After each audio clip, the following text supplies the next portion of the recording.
Welcome to another episode of the Looking After Nature podcast, where we hope to bring you close to nature and wildlife in Hampshire. My name is Andy Davison. I'm here once again with my co-host Carly Harrod. Hi Carly. Hi Andy. And today we've come to one of our county farms near Winchester. Yes, it's a lovely day. It's nice to be out again in the sunny weather, and it's a really nice morning. It is, and we can hear lots of birds singing. So we've come here today to talk about farming, and we've got a couple of special people to talk to, haven't we? We have. We're going to talk today to Rosie Salt and Debbie Watkins.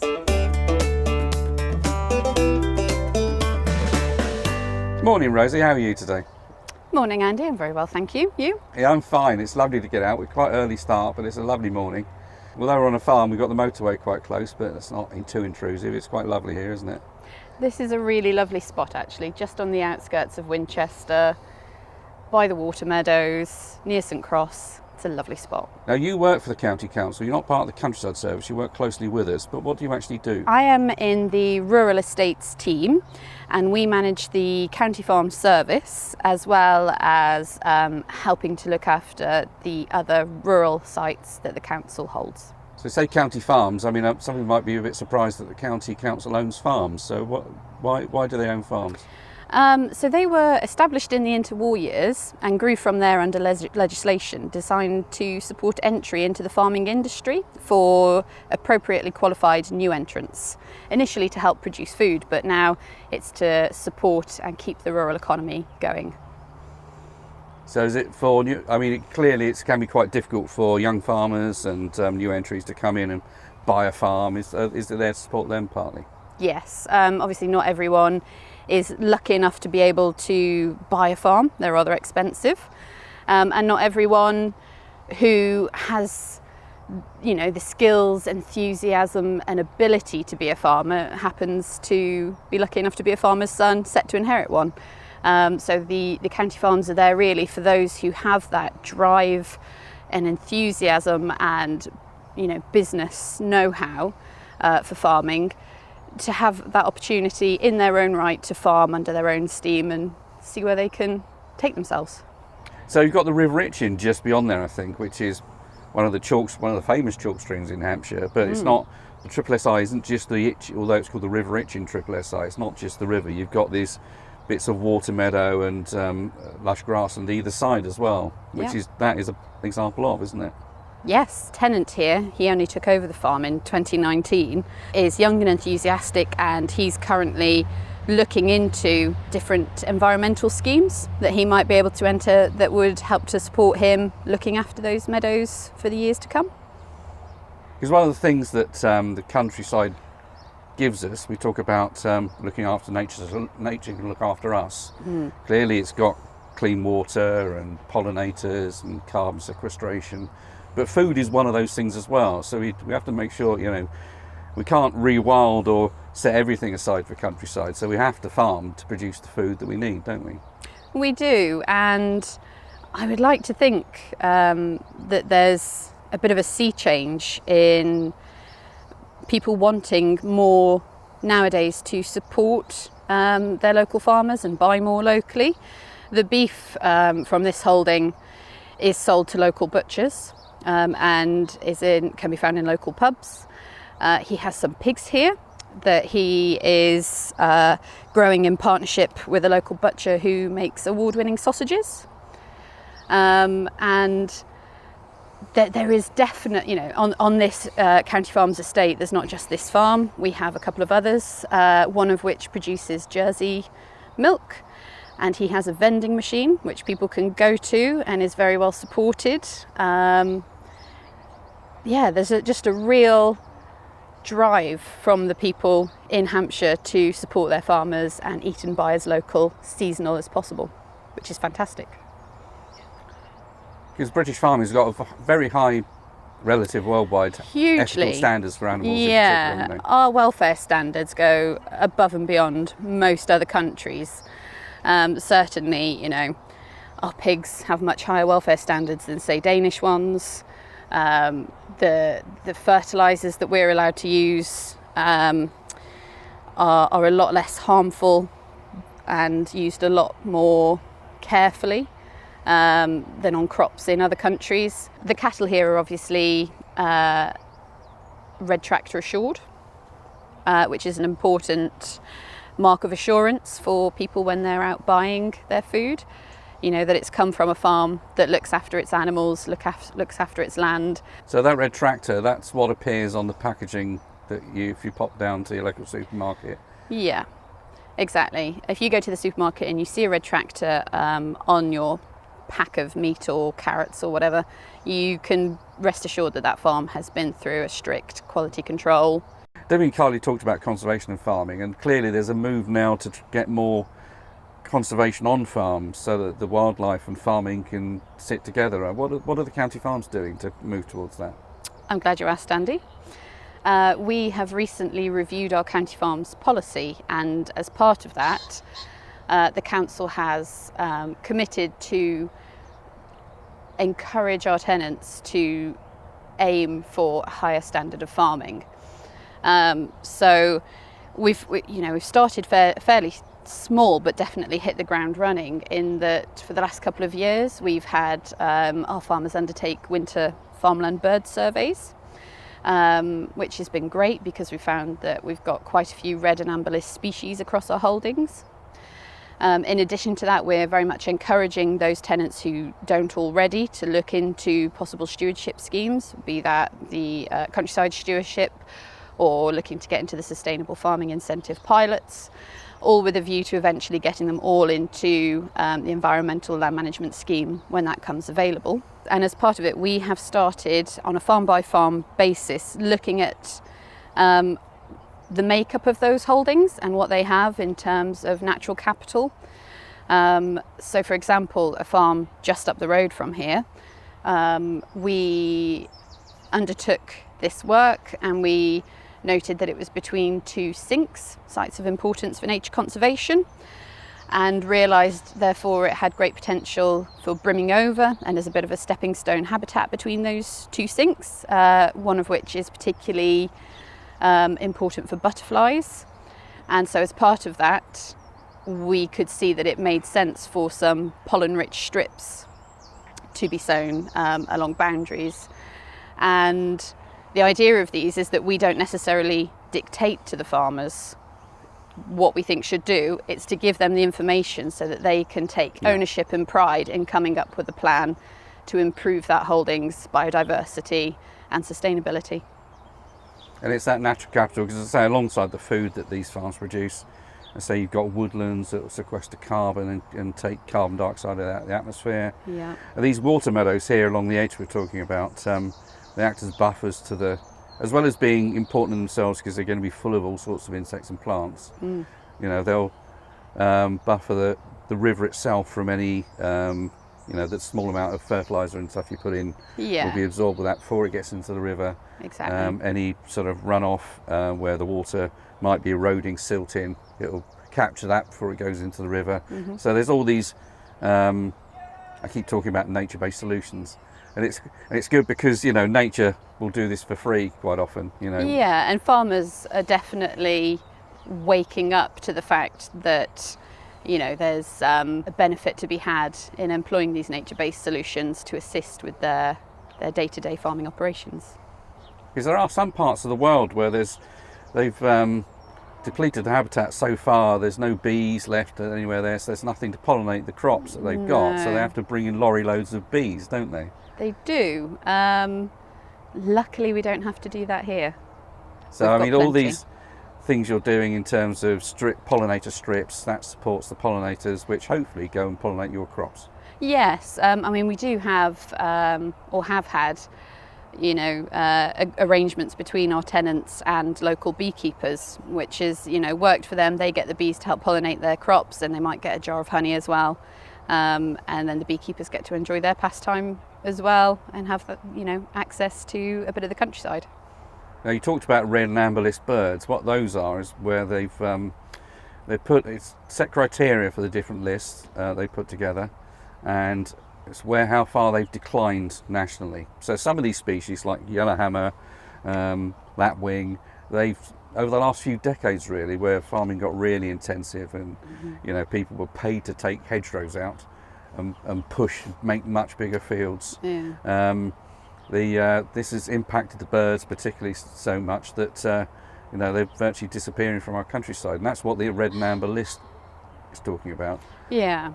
So the survey was done, I think, in partnership with the Game and Wildlife Conservation Trust, and we've also got some summer bird surveys coming up with the help of our colleagues in ecology, and also some people from the British Trust for Ornithology. So we're quite excited to see the results of those and to keep working towards ensuring that we're doing what we can to support farmland birds from declining further. So just standing at this gate here, I can see, clearly it's always best to keep a continuous cover of grass because that binds the soil, stops erosion. Yeah. And apart from the fact it could wash it into the river, farmers don't want to lose their topsoil, do they? It's where the main richness is, isn't it? It is, and also as part of these assessments of the holding, we've been making a point of getting soil samples taken, not just of, to understand how much phosphates and nitrogen are in there, but also to get an understanding of the organic matter levels. And this, we've only just really started on this journey, but it's certainly something that we are going to continue to pursue to make sure that we're not depleting the topsoil across our estate, and if anything, improving it. But I can see there's a couple of little muddy patches over by those gates over there and I've been seeing swallows coming down to those patches. And what they're actually doing, because clearly you've got farm buildings behind us here, and they make little shelf nests out of mud. Oh, so lovely. Basically they will stick them to a rafter and make a little cup out of mud and line it with feathers, and they're going to be breeding up in these buildings here, and they're actually coming down here to collect the mud to make their nests. Oh, how lovely. So the cows being nosy by the gates next to the footpath is helping the birds. Absolutely, and there's some funny little plants you get in these marginal little habitats, where there's, where the ground's slightly disturbed. So a little bit of disturbance here and there is fantastic. And I'm actually looking up a hedgerow here as well. So we've got a lot of hawthorn, it looks like, and there's an ash up there. But quite often, on a farm, because I suppose it's perceived tidiness. I think I'm an advocate for untidiness because that's what wildlife love. Yeah, so here our tenant, who I'm sure he wouldn't mind me saying, is quite tidy by nature and a little bit OCD about things. He's really embracing the natural aspect of this holding and letting things get a little bit untidier where he knows that there'll be a benefit to wildlife. We're also looking into planting quite a lot more hedgerow across the County Farms estate.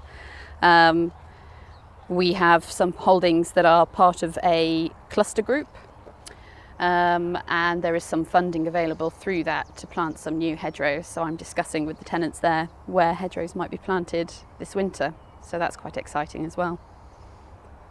And it's quite key is how those hedgerows are managed, because quite often you can see those little sort of box-shaped, square-topped, low hedges where it's ploughed right up to the base of the hedge. Exactly, an A shape is really what we're after. Decent height, decent width, and a little bit of margin on either side. Yeah, because that's quite important. I'm looking at this hedgerow in front of us here. So we've got all the scrubby species, the hawthorns, and that's a field maple, I think. But also you've got this, as you say, an A shape, so the tall bit of the hedge with some standard trees in quite often. But then the margin is that area of things like nettles and goosegrass and long grass at the edge there, which could be a couple of metres wide. And that's quite often where a lot of these birds nest. If we're talking about yellowhammers, they don't nest in the tops of trees. Some people think all birds nest in trees and bushes. They're quite often within a metre of the ground, at the base of the hedge. And something like a whitethroat, again, which is another typical farmland bird, they'll nest in the nettly bits. So they like the hedges to sing from and feed in, but they'll nest in the bit next to the hedge. So that's why it's quite important to develop these areas and not go right up to the margins. Yeah. Well, it's been good to meet you out here, Rosie. It's a lovely day, and it's nice and early in the morning, which is always good. And it's always good to see, as I probably keep saying on these, to see you in person as opposed to on a screen. Yeah, it's always lovely to catch up, Andy. we've worked closely together before, and we'll continue to do so. So thanks for having me on. Our pleasure.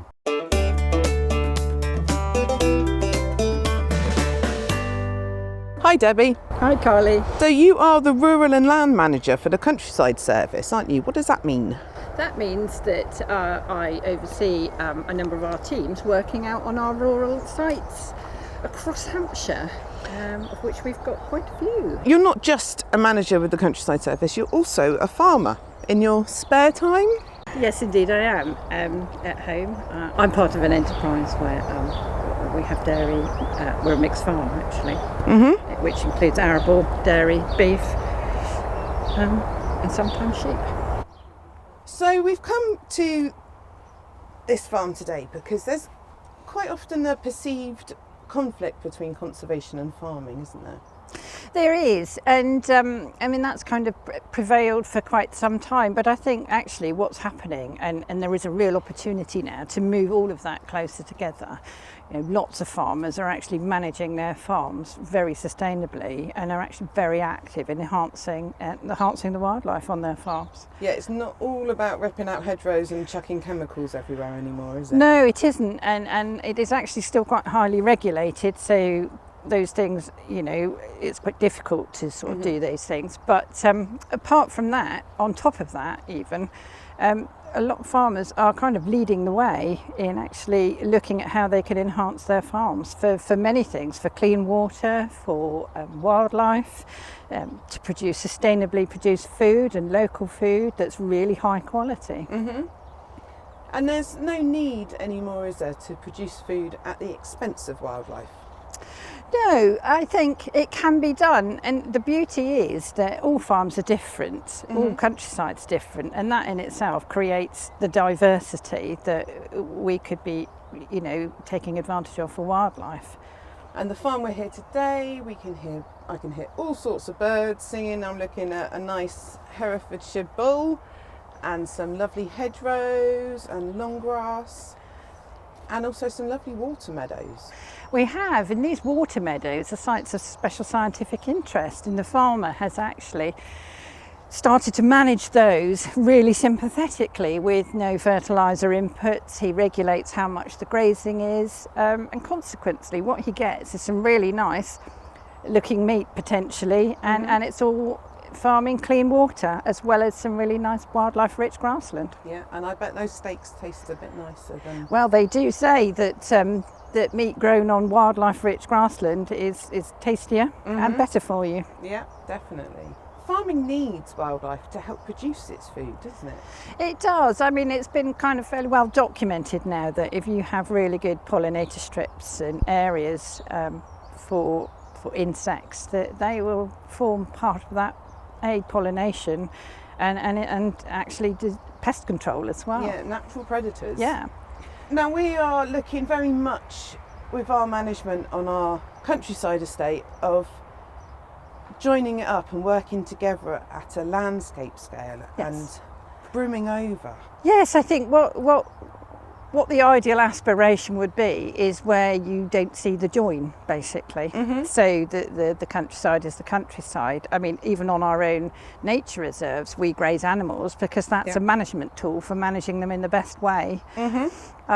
So if we're working with adjacent farmers and we're understanding that throughout a whole landscape or a catchment that we're working together and more in partnership, you know, we can help each other out, we can do more, and actually, you know, the whole then becomes greater than the sum of its parts in terms of the environment. So you mentioned catchment there. What exactly is a catchment? So catchment is a river catchment. So if you imagine that you're at the top of a catchment, which is the top of where the river might start, and it will flow down to where it either goes out to a sea or whether it joins a bigger river. There will also be along the side of it smaller streams that feed into that river, and that catchment will be made up of houses, farms, nature reserves, other activities, country parks, you know, and they will have their part to play in helping to manage that water catchment. So whatever we do is about playing our part in that, and that is, and again going back to the water meadows here, if you're not putting fertiliser and it's not going in the river, you've got clean water, Yeah. which is then clean when you take it out the other end to drink, and you're not having to pay to clean it up. Yeah. There are an awful lot of really cool projects now looking at how you can have natural solutions to keeping your water clean, rather than just erecting a big, cleaning station to take the dirty water out. And added lots of chemicals to our water. Exactly. So it's a bit of a win-win. So if you've got a really nice natural solution to clean water, you've also got a natural solution to improving wildlife, more insects, more butterflies, more birds, but you're still farming that land potentially. So they're not mutually exclusive. Definitely not. What choices can people make to help support their local farmers and their local wildlife? So I think the most obvious one is where you buy your food from, or at least understanding where it comes from and how it's produced. I mean, everybody's different and everybody has different needs and budgets, but there's usually, even if you just change one thing, so are you changing from your avocado to your locally produced carrots and cabbage, or are you eating less meat but better quality meat? So rather than having meat every day, are you looking at eating meat 3 times a week, but from a better quality and produced and more environmentally sustainably produced source? Yeah. And buying seasonal products is really good, isn't it?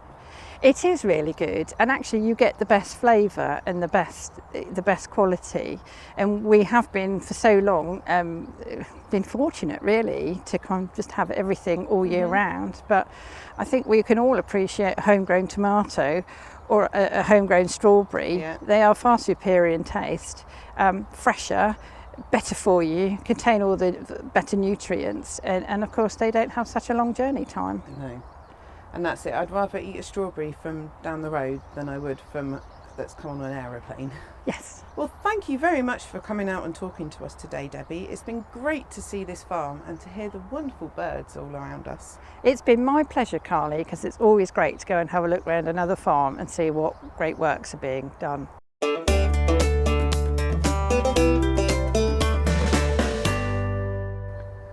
It was great to hear about the farming that we do in the county, as well as the work that's being done with conservation and farming right across the country, isn't it? It is, and they're not just farms anymore. They're much, much more than that. They are wildlife-rich areas. And I can hear we've actually got loads of house sparrows here. Their species decline quite a lot, but they find loads of places to nest in a farmyard like this, as well as spilt seed and stuff like that. There's lots going into the rafters of the barn over there. Yeah, I talked to Rosie about the swallows that are picking the mud up from the little puddles over there to make their nests. And the hedgerows are really rich as well. As I say, we've talked about this hawthorn and blackthorn, and there's actually some lovely dog roses in that hedgerow over there climbing up through. Look. Climbing up through the elder. Now I like elder because you can make lots of things with elder. Elderflower cordial, elderflower wine, elderflower champagne even. It's actually got a huge amount of uses. It was once known as a witch's tree because you can get all sort of medicinal things from it. You can turn the stems of the twigs are hollow and they've got like a pith in the middle. And if you clear the pith out, you can make whistles from it. Yeah. And it's a very hard wood as well, so it's all got all sorts of different uses. And I've mentioned the bull in the field next to us here. It's probably one of the most recognisable species. So I know nothing about cows, Andy. What is this? This is a Hereford bull. Okay, so it's not a cow at all. No, it's quite obviously a bull. It is most definitely obviously a bull. Now I know you can't see this on a podcast, but it's definitely a boy. But it's got the thing that it's a Hereford bull, this one, and most people recognise this one because it's this lovely tan colour. They can be all shades of brown with a white head, and quite a woolly head. I remember my nan having a china one of these on a mantelpiece. And people recognise these really well, and they make some lovely beef. Yeah. And as you might expect, they originate in Hereford. A lot of these breeds of cows, you get the Devon Reds, the Gloucester cows. So quite often they're named after the region they're from. And these were originally developed in Hereford, but these have gone right around the world. They're recognised for the quality beef they can produce. I've got a fun fact about beef, Andy. What's your fun fact, Carly? So, Andy, do you know how sirloin got its name? I've heard several different stories, Carly. What's your one? So, King James I is said to have knighted a particularly tasty loin of beef during a meal in 1617. And historians are divided over whether the story is true. But according to the Lancashire tradition, James I drew his short sword and told the Horton Tower pages to bring the beef to him, then went down on his knees and the king said, "Arise, sirloin." That's a nice story, isn't it? It's a good story. It's always good to have those sort of stories. I think it varies to which king it is. I think it does. Like all of these stories. But I've also heard that it might be from the French, because it's the cut above. I might be totally wrong. We'll probably get some butchers phone in. Hang on, isn't one of your friends a butcher? Yeah, yes, he is. Well, I'll ask him next time I see him. But it's the cut on the animal above the loin, and French above the sirloin, above the loin. I like the story of it being knighted more. Well, it's lovely because there's a lot of French in meat, in talking about meat, because if you think about, talk about I'm eating a pig, you're eating pork. And also you might have mutton, which is the French for sheep is mouton. And that's to do with the Normans invading. And all the common people, when they managed the animals, they were talking about the pig, but when it got to the table, the French lords were talking about the animal in French, so they talk about mouton and porc and all this sort of thing. So it's an amazing history to some of this, and we're never quite sure what's right, are we? So I hope you've all enjoyed this episode of Looking After Nature. We'd love to hear from you with any comments or thoughts, or if there's anything you'd like us to discuss in future episodes. Let us know by checking out our social media pages. And we'd really appreciate it if you rate and review our podcast on iTunes, as this helps other people find us. For now, thanks again for listening. I'm Andy Davidson. And I'm Carly Howard. See you next time.